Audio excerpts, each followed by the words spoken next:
Hello, ladies and gentlemen. Welcome back to your HIMediaTV news update. I am your host, Evan from HIMediaTV, and attempted coup in Bolivia fails after president calls on country to mobilize in defense of democracy. Yes, I'm aware that two old people yelled at each other and at clouds today.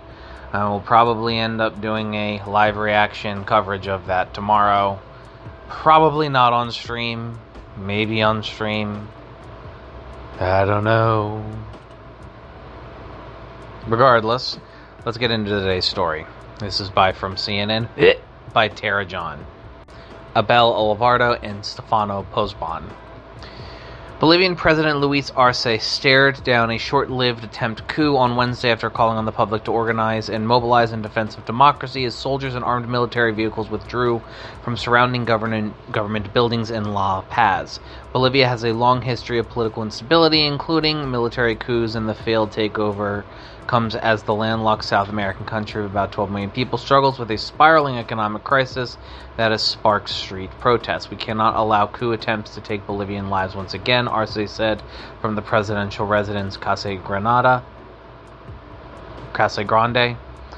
As the attempted coup got underway, we want to urge everybody to defend democracy. In dramatic scenes broadcast on Bolivian television, Arce could be seen confronting the former Army Chief General Juan Jose Zungana, who was leading the coup attempt as he stormed into the presidential palace hideaway. "I am your captain. I order you withdraw your soldiers, and I will not allow this insubordination," Arce told Zungana.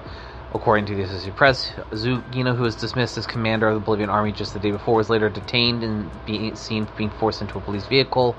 According to local media, his current whereabouts are unknown. The attempted coup was widely condemned by the Bolivian government and international leaders. Bolivia's Attorney General office says that it launched a criminal investigation into Zungana and all other participants involved. Bolivia's latest political showdown comes as tensions rise over plans by leftist former President Evo Morales to run for re-election against one-time ally Arce in general elections next year. Meanwhile, the country is contending with an economic crisis marked by dwindling foreign currency reserves, particularly the US dollar, and shortages of fuel and other basic necessities. Earlier Wednesday, footage from the scene showed armed soldiers occupying Murillo Plaza, a main square in La Paz, where the national executive and legislative offices are located. Armored vehicles are seen ramming into the doors of Bolivia's government palace, according to the Associated Press, as former President Morales, who is a member of Arce's Movement to Socialism Party, said on X that a coup d'etat is brewing. Videos showed some of the civilians facing off with soldiers in Murillo Plaza during the coup attempt. Rebel general vowed to restore democracy. Prior to his detention, former Army Chief Zungana addressed reporters in the square on Wednesday, flanked by soldiers saying, "We want to restore democracy," as he spoke to the country's economic woes. He had earlier been dismissed reportedly for threatening to block a bid for Morales' re-election. "People have no future. The armor has the courage to look for the future of our children, our well-being, and the progress of our people." He vowed to free all political prisoners, including former President Janine Áñez, currently in prison for what the court said was her role in deadly protests that erupted after her ascension to power in 2019. Amid the chaos, President Arce announced new military commanders, including Zungana's replacement as Army Chief General Jose Sanchez. The situation appeared to have been diffused when Sanchez ordered the soldiers in the square to return to their units. "I ordered all personnel mobilized in the street to return to their units." Armed vehicles were seen leaving Murillo Plaza shortly after. According to footage from state-run Bolivia TV, Arce also announced new heads of the Navy and the Air Force. CNN continues to try and contact Bolivia's government for comment, blah, blah, blah, blah, blah. Morales, who split from his former ally Arce, resigned as president in 2019 following mounting protests over accusations of election fraud. At the time, he claimed he was forced out in a coup. Before his dismissal, former Army Chief Zungana reportedly said Morales should not be able to return as president and threatened to block him if that happened. Okay, so let's talk about this real quick, shall we? I don't have too much to sort of contribute here per se. I'm not verbosely aware of Bolivian politics, but from what I've gathered, there has been some political instability in regards to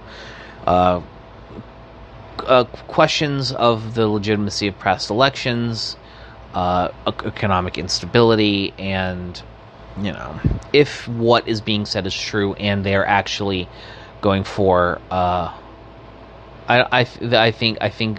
I don't think it would be a good idea if a campist ended up being in charge. That's kind of what it sounds like Morales is, And while the attempted coup of the government by the former army leader was attempted and stopped, thank God, I do think that the idea of having a red fash, like a campus, would I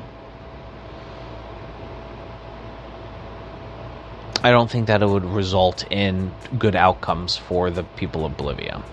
Bolivia actually has an interesting history. The reason it's called Bolivia is because it was back when Simon Bolivar was basically trying to do a pan-South American project, and failing horribly at it, by the way. He basically was invited by the country of Bolivia to write their constitution because they named the country after him. That's where Bolivia gets its name. It's named after Simon Bolivar. So, regardless, ladies and gentlemen, thank you so very much for listening. I know, keep your eyes on Bolivia. We'll see what ends up happening over the next year.